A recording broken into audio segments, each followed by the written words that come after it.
Bismillahirrahmanirrahim. Assalamu alaikum wa rahmatullahi wa barakatuh. Once again, welcome back to my channel. It is me, Muhammad Islam, as an English instructor. Today, we are going to talk about the 10th tense of the language, which is present perfect continuous. First, we will see its definition, then its formula. So, let's begin the class. The definition is, it is used to express an action which started in past and continued in present with time period.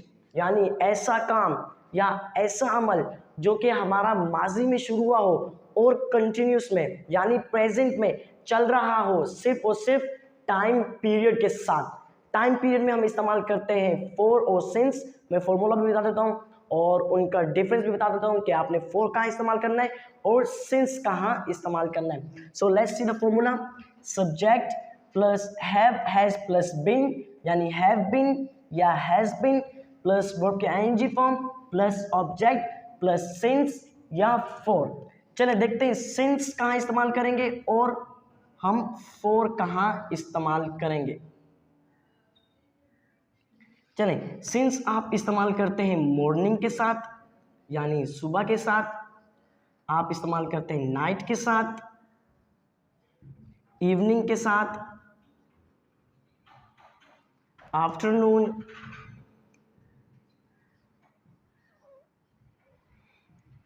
बजे यानी specific time 1 बजे 2 बजे 3 बजे 4 बजे वह भी आप since का इस्तेमाल करते हैं.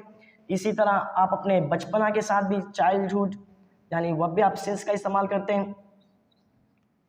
लास्ट नाइट कल वाली रात यानी आखिरी रात, इन सब के साथ आप इस्तेमाल करते हैं सिंस.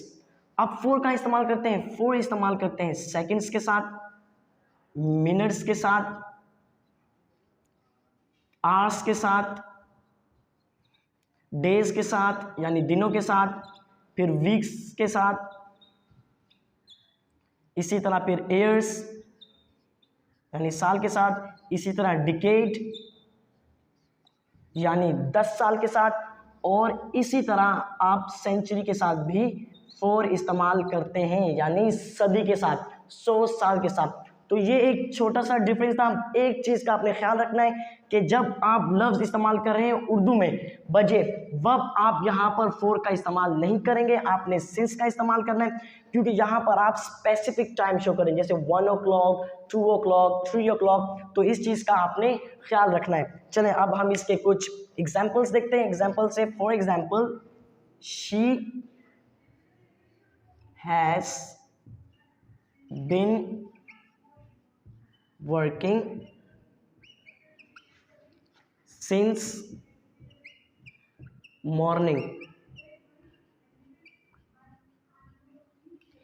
अब देखिए वो सुबह से काम कर रही है. यहां पर शी क्या है हमारा सब्जेक्ट, हैज बीन है हमारा हेल्पिंग वर्ब, वर्क है हमारा वर्ब, और सिंस जो है ये इस्तेमाल कर रहे हैं हम टाइम पीरियड के साथ यानी कब से काम शुरू हुआ है. हमारा काम कब से शुरू हुआ है, मॉर्निंग से, तो वो सुबह से काम कर रही है. एक और एग्जांपल भी देखते हैं. I have been teaching for 2 hours. मैं 2 घंटों से पढ़ा रहा हूं. यहां पर घंटों का इस्तेमाल किया है तो इस वजह से हमने फॉर का इस्तेमाल किया. अगर यहाँ पर आप कहते 2 बजे से यानी बजे के लिए, वब आप इस्तेमाल करते सिंस, लेकिन यहाँ पर मैंने घंटों के लिए इस्तेमाल किया तो इसलिए मैंने इस्तेमाल किया फॉर. एक और एग्जांपल देखते हैं. For example, you have been learning since last night. आप कल रात से पढ़ रहे हो. You have been learning since last night. अब मैं इनको नेगेटिव में, इंटेरोगेटिव में और इंटेरोगेटिव नेगेटिव में कैसे चेंज करेंगे, चलें देखते हैं.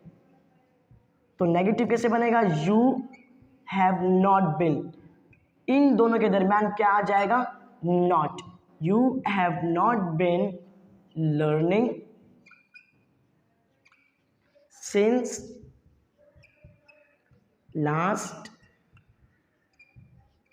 नाइट, आप कल रात से यानी कल शाम से नहीं पढ़ रहे हो।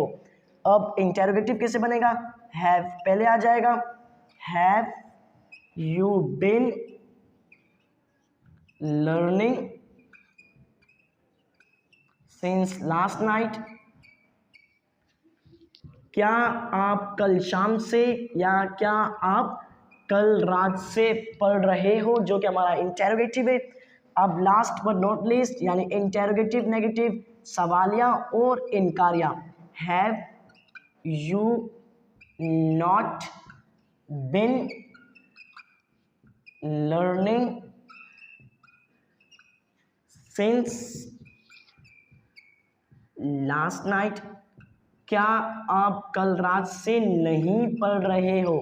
इंटेरोगेटिव और नेगेटिव एक साथ बनाया। अब एक चीज़ का ख्याल रखिएगा, अगर आप ये तरीका इस्तेमाल करें, ये तरीका भी सही है, इस तरह भी आप इस्तेमाल कर सकते हैं। यानी हैवेंट बिल्कुल आप शॉर्ट कर दें, हैव नॉट को हैवेंट बन जाएगा, haven't you been learning since last night, क्या आप कल रात से यानी कल शाम से नहीं पढ़ रहे हो। So guys, it was the video of present perfect continuous, and if you have any kind of issue related to this tense, you may ask related to this even if you are confused. Thank you so much.